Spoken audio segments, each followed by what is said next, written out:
I know we got to back up again. Right. That's okay.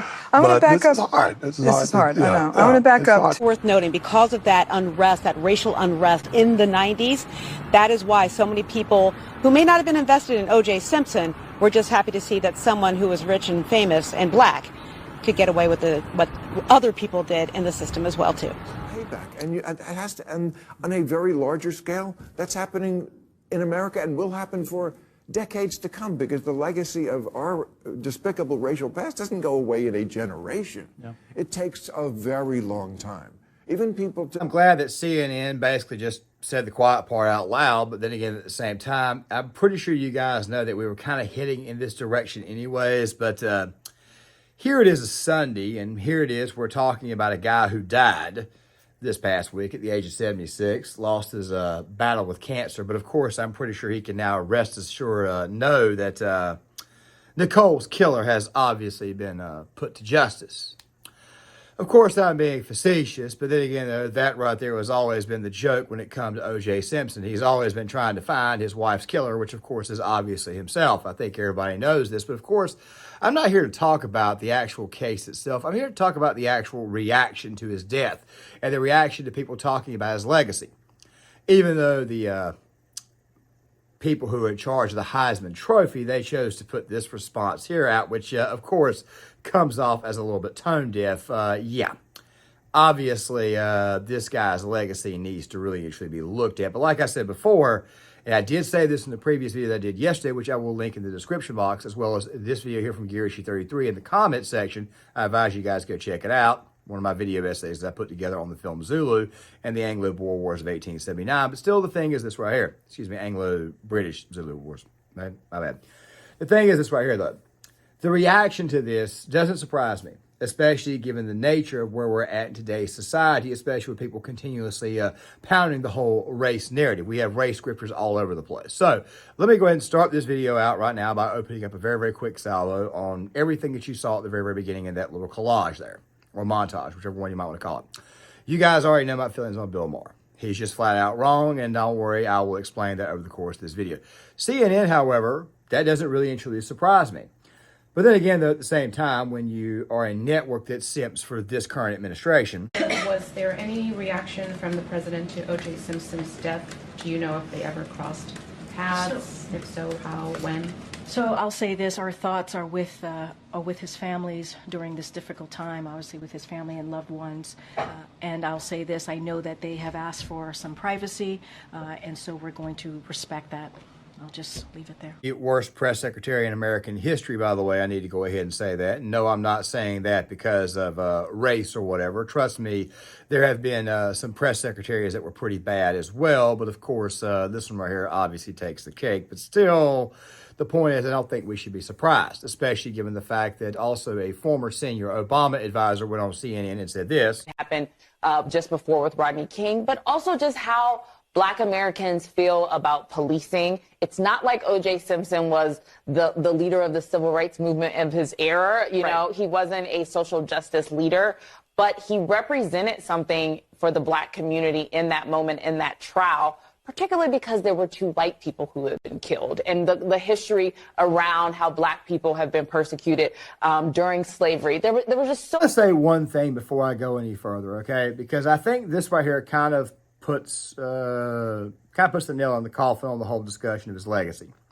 And I'm saying this early in the video because you're obviously going to hear me talk about this, and then I'm going to come back and kind of nail this point down one more time. I need to go ahead and say this. 99.9% of the talking heads out there in our media, whether they be on CNN or MSNBC or Fox News, nobody is refuting the fact that OJ, let's just put it this way here, nobody is refuting the guilt. They're just simply doubling down on their own narrative. Screw the white man, it was bad time, the LA riots, Rodney King, all that type of stuff there. It felt good to get over on white people, even though they obviously chose the worst example in the world to do this, because obviously it creates a certain stereotype. But I do find it funny that, and you know, me, obviously I believe this guy was guilty. Obviously I believe this guy hacked his wife's head off, killed the other guy, Ronald Goldman, who's been reduced to a footnote in history, sadly. But I find it funny that there's nobody out there to say that they think that OJ was innocent or not guilty. for the exception of Judge Joe Brown, who, by the way, is not getting any airtime at all. Even though I obviously believe that OJ was guilty. I'm just simply saying that I find it very, very odd that none of the talking heads on CNN are out here saying, well, he got off because of this, and this, because he was innocent. Nobody's ever tried to prove that he was innocent. It's like everybody pretty much already knows the man was guilty. I'm just saying that before we go any further. Once again, not surprised. So, what is the actual legacy of OJ Simpson? Well, OJ Simpson was a man who obviously played football, played for the Buffalo Bills, was a Heisman Trophy winner, all that type of good stuff there. Played in a few movies, did football commentary, and was kind of a household name. People thought of him as a very, very friendly face, played in all the Naked Gun movies at that point in time. And of course, he was always a very popular face. Like I said, household name. People knew who OJ was, the juice, you know. And of course, obviously, what happened to his ex-wife, Nicole Brown Simpson, and obviously Ronald Goldman. This is a person who, by the way, has been kind of been leveled to nothing more than a footnote, even though his family obviously deserves justice. Obviously, what happened, happened.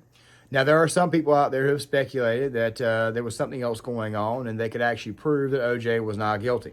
They would say that OJ was innocent. However, all the evidence that I've seen and all the evidence that's been thrown out there, all the evidence that was explored seemed to indicate the exact opposite, that he was obviously guilty as hell. Now, me personally, I believe that he's guilty. And of course, I do plan on doing a video at a later date detailing the case, and also at the same time, not only the case, but actually how the media manipulated said case. I told you guys before, we're going to be going into documentary territory, or we're going to be going into territory about certain cases where the media got involved and messed things up or made things out to be a lot worse than what they really actually were, or presented the straight up false narrative designed to actually manipulate the audience, because the enemy of the people, in my opinion, of course, the enemy of the people in most people's opinions, is the actual mainstream media. It is the enemy of the people. Okay, let's just go ahead and say it right now. Our media shapes so much crap, and I even know the models that they're using. But we'll discuss that in future videos. I want to keep things on OJ, and I know I've already gone on a bit of a tangent, but let's go ahead and get back onto it.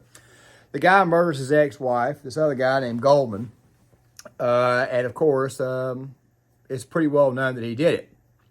But of course, you've got people out there who love to bring out the old narrative. So let's go back in time and talk very, very briefly about what was going at the time that the OJ Simpson case was going on. 1991. Now, I know somebody's probably going to think to themselves 1992 because of the LA riots. Don't worry, I'll get there in a second. Rodney King, drunk driving, high as a kite, gets into it with the cops, gets out the car. Next thing you know, these guys are beating the hell out of this guy, obviously going a little bit too far. The officers in that case got off, and then it eventually led to the LA riots. Now, tensions were already up in a lot of these neighborhoods, especially these would call the hood. Of course, black and Hispanic gangs did not get along with one another. The neighborhoods did not get along with one another. And of course, obviously, people who lived in that area, especially if they were of color, they obviously viewed the Rodney King situation as a punch in the eye. They viewed it obviously as a kick in the balls. So obviously, people are going to be up in arms when it comes to the whole topic of OJ Simpson, a household name, somebody that, quite frankly, people thought was a very friendly face to look at. Like I said, he'd been in movies. He'd been in the Naked Gun movies, which brings so much laughter to so many people. He'd been on Saturday Night Live. He had also been on NBC commentating for NFL. Also, to go on top of this, he had been a world-class football player, Heisman Trophy winner. Everybody knew who OJ Simpson was. Pretty well all-around guy. Of course, when you actually look into the case itself, you find out that he's been beating his ex-wife. You find out all this other crap about him. Next thing you know, the picture that's being painted on him is the picture, the stereotypical picture that people get of most modern black men. Super predators, the same stuff the Democratic Party used to tell us about. You know, Hillary Clinton, when she called them super predators. So even though I obviously don't feel this way, but still at the same time, it fed into that actual stereotype. But then I get across this little clip right here of Bill Maher asking Piers Morgan what he actually thought of it. And of course, I got to use this to kind of help explain things a little bit further because, once again, Bill's got the wrong idea. What do you think about OJ?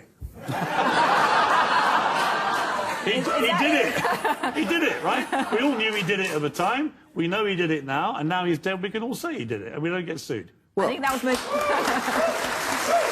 You got sued?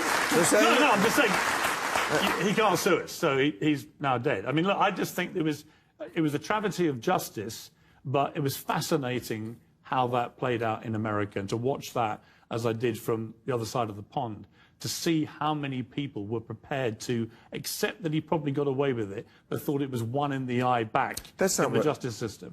Headers, of course, were placed over it. Now, I told you guys before we was talking about the time. And of course, the time is going to get brought up a lot here because I'm going to be countering a lot of what this guy has got to say. The point is this right here. Most people, it's pretty well known that people in the United States of America believe that OJ is guilty.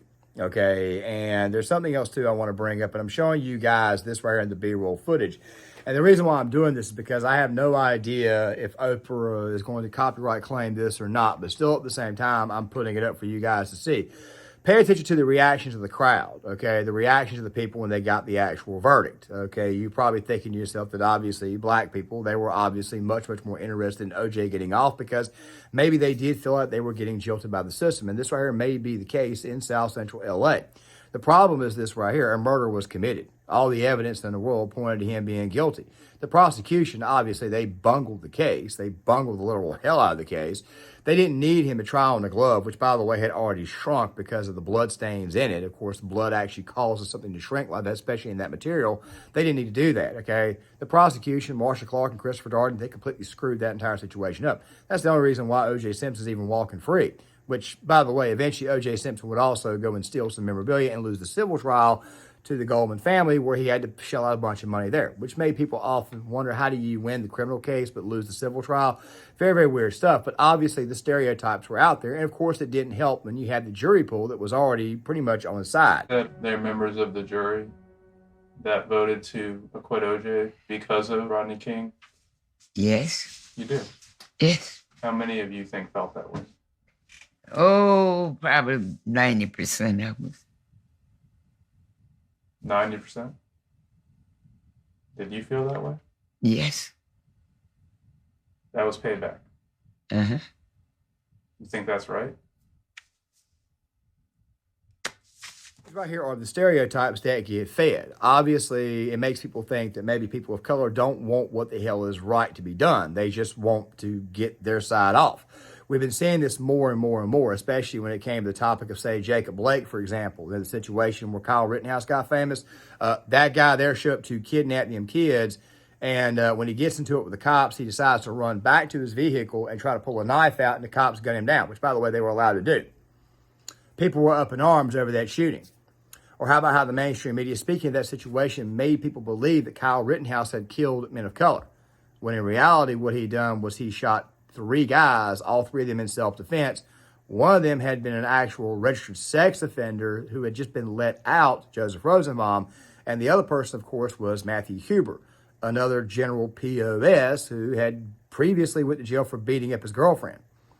And don't even get me started on Gage Grosskreutz, the guy who had his arm blown out. He was actually bussed in from another state to protest with the Antifa rioters that night. You see how the mainstream media loves to manipulate people? The media was doing it then. As a matter of fact, the car chase involving OJ, the Bronco chase with Al Cowlings, who, by the way, also believed later on that OJ did it. Also, so did Robert Kardashian. The American Horror Story, or the one that was about the OJ Simpson trial, the one starring John Travolta as Robert Shapiro, that was actually pretty accurate. That was actually a very good miniseries. I advise you guys to go check it out. It may still be on Netflix. I'm not sure. The point is this right here. The mainstream media found ways to manipulate people then, and the chase itself was being aired during an NBA Finals game. I want to say it was between the Knicks and the Rockets that year. It may have been an Eastern Conference Finals game. My memory is kind of is a little bit fuzzy in this way, but I remember the general perception at the time that people automatically started developing those stereotypes, or their stereotypes were reinforced amongst people with color. But let's get back to what Bill was saying. No, I don't think people ever really interpreted that the right way. I think what it was, I think black folks knew very well he did it, and I don't blame them one bit for cheering him on. I mean, when you're on the wrong end of the justice system for as long as they had been, when they finally got one, even though he was not exactly the best recipient of that, I mean, of course, it was, I mean, when we saw that split screen of white people going, oh my God, justice has not been done, and black people screaming in joy, totally understand. Yeah, you can't have... I'm showing you guys that split screen one more time so that way you guys can see. This is how easy they love to manipulate people. Nowadays, it's single white females to go along with black women. Now, why in the world would you think they want this to happen? Probably so that way they can produce a race war. Look, the legacy is very simple. The guy killed his wife. It's pretty obvious, or the guy was allegedly killing his wife. But even if that didn't happen, he still would also eventually go rob a place of memorabilia. The guy was an ardent criminal. That was what he had become at the very end of his life, which, by the way, is kind of sad because, like I said before, long before this entire situation happened, he was actually pretty much a household name. And then, of course, the jokes and whatnot. And then the guy writes a book called If I Did It, where he basically detailed everything that happened in the actual murder itself. Then he eventually goes on television. And, of course, I got to put this minute 57-second segment inside of a box so that way I don't get a copyright claim. In the mood I was in, I started having words with him. He says to you, I just came by to return a pair of glasses. Judy left them at the restaurant. Yeah, words to that effect, yes. And I don't know if I believed it or didn't believe it. It was pretty much immaterial because, I was more concerned about everything that was going on, and was fed up with it, I guess. And you get into a fight. Nicole comes out. A verbal fight. Got a little loud, and by that time, Nicole had come out, and we started having words about who is this guy, why is he here, what's going on. And she says, this is my house, get the F out of here. Yes, and which I didn't like because, once again, this is the same person, and if you read the book, you'll see some things that happened in the 2 weeks leading up to this that were very, very irritating, and I think Charlie had followed this guy in, wanted to make sure there was no problem, and he brought the knife. As things got heated, I just remember Nicole fell and hurt herself. And this guy kind of got into a karate thing. And I said, well, you think you can kick my ass? And I remember I grabbed a knife. I do remember that portion, taking a knife from Charlie. And to be honest, after that, I don't remember. Except I'm standing there and there's all kind of stuff around and what kind of stuff? Blood and stuff around. I hate to say this, but this is It seems to me like this guy was pretty daggone guilty. Now, I've listened to Judge Joe Brown, and Judge Joe Brown makes a very, very good case of why it is that OJ wasn't guilty. But still, at the same time, though, it's a pretty well perceived notion, and all the evidence in the world pretty much indicates that OJ did, in fact, do it. Now, like I said, I don't want to go into it with Judge Joe Brown or go after his take, but, dude, you're just flat out wrong. Okay, there's way too daggone much evidence and way too much that was provided to indicate that OJ did it. And by the way, when you ask anybody how it was that he was innocent, nobody can actually give you an actual honest-to-God scenario where he did not do the crime. I mean, I don't think I have to go through it, but of course, like I said, there's going to be a bigger video on that sometime in the near future discussing how it was that the media manipulated people. But they send people like CNN out there, as you guys just saw earlier, a senior Obama official, basically just basically treating it the way they did. Then you got somebody else basically saying the quiet part out loud, which is also kind of weird too, because even if he was innocent by somebody, she said, by the way, we've not heard a single person out here say that he was innocent. Even the media out there is saying that he is guilty, which I think is the biggest fallacy, well, not fallacy, but I think it's the biggest problem with our current media. They're doubling down on this narrative. Basically, just screw the white man. Let's watch this last part. Change today? The reaction, if something like that happened? No. That's a really interesting question. If you're going to ask about interracial kissing on Star Trek, right? And you think it's different now? It is different now. Everything is different now. There's a whole complete different generation that never experienced the kind of racism that the people alive in 1994, who were born in whatever, 1964 or 1954, anything like that, they did experience. So, but would there still be a lot of that reaction? Of course, for understandable reasons. Do you think he did it? Of course he did it. There's no doubt that he did it. I mean, the woman in the red shirt just strikes me as somebody who just doesn't really have a clue of what's going on. And I want to go ahead and say this right now before I get to the last part of the video. Oftentimes you'll get people, and it's funny he brought Piers Morgan on, because Piers Morgan actually had, and I'm critical of Piers. But the other woman, I really find it odd when people who are from outside the United States choose to comment on the United States. By the way, this also includes conservative commentators too. Crowder's kind of like the exception to the rule. Lauren Southern's kind of the exception to the rule. But, You take someone like, say, Stephen Marsh, who Tim Pool likes to bring on, talk about civil rights. This guy's on the left. A lot of these people already kind of buy into the preconceived notions of CRT and the race grift narrative here in the United States, believing that people of color are being treated very, very badly, when in reality, people of color here in the United States have got it better off than people of color who live in Africa. They've got it better off than people who live in India. I mean, I don't see much of a thing to complain about. Just like I said in the Dexter Reed video, you don't have to resist risk, which, by the way, also feeds into that stereotype that's constantly being given about people of color. You're trying to literally create discontent amongst the races. Look, if you really and truly want racism to go away, just stop talking about it, okay? There was not really a racial problem until right around the time that Trump got into office, because they needed to pound down the racial narrative, and of course he wasn't a racist at all. A lot of people can say that Obama is the one who actually caused a lot of these problems, and yes, I would agree he caused a lot of the problems. But still, at the same time, this country still elected a black man as president. I think that right there should be enough to tell you that the United States, for the most part, has kind of cured its ills of racism. But once again, we got idiots like Maher out here saying this nonsense. Understand? Yeah, you can't have two different complete histories in America and then expect people to have the same reaction to something like that.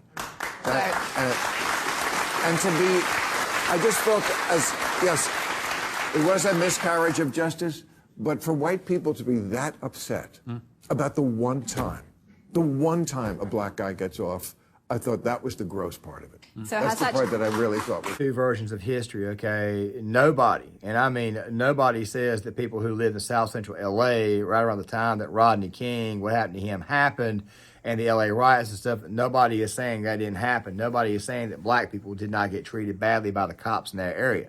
But also at the exact same time, you need to also look at what the hell was going on in those neighborhoods at that time.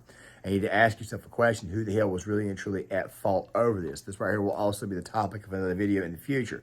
The point is this right here. There are no two versions of history here. When people keep on saying stuff like, well, you don't want to teach slavery in school. I hate to tell you this, but if you actually go and look into an elementary school or middle school curriculum, when they talk about the Civil War, guess what? Racism gets brought up. Slavery gets brought up. Civil rights, it gets brought up. Nobody's teaching different versions of history. They're teaching the proper assessed history for people of that age group. I don't know if you know this or not, but typically a history class when you're in high school is much, much different than a documentary that you see on television. It's much, much more better source that has more information. YouTube's got a lot of those. History Channel too, which, by the way, History Channel is kind of a joke nowadays, but still, the point is this right here. No two versions of history are being taught. The fact of the matter is that OJ Simpson's legacy, to about 99.9% of the American people, they're going to say this guy was actually a killer. However, those who knew he was a killer and chose to defend him, basically saying, we want to get whatever the white men, enjoy your eternity in hell. With that right there being said, guys, please leave a comment in the comment section. I would love to hear what you guys have got to say. The video that was supposed to come out on Sunday was the one talking about the Nala situation. And, of course, can you be saved after a life of all this kind of sin? And is it a grift? All that stuff. That video is being moved to Monday. I've got to collect a little bit more data on that topic, so I'm just pushing out now just a little bit further. Still, though, the Zulu review from Gear Issue 33 will be in the comment section, so make sure you guys please hit the like button on this video. Go check out that video as well. Also, subscribe to Gear Issue 33. It's the direction we're going for that channel, is military film reviews and military history. Please make sure you guys do that. Please hit the like button, subscribe, share the video, sound off in the comment section, and I'll see you guys later.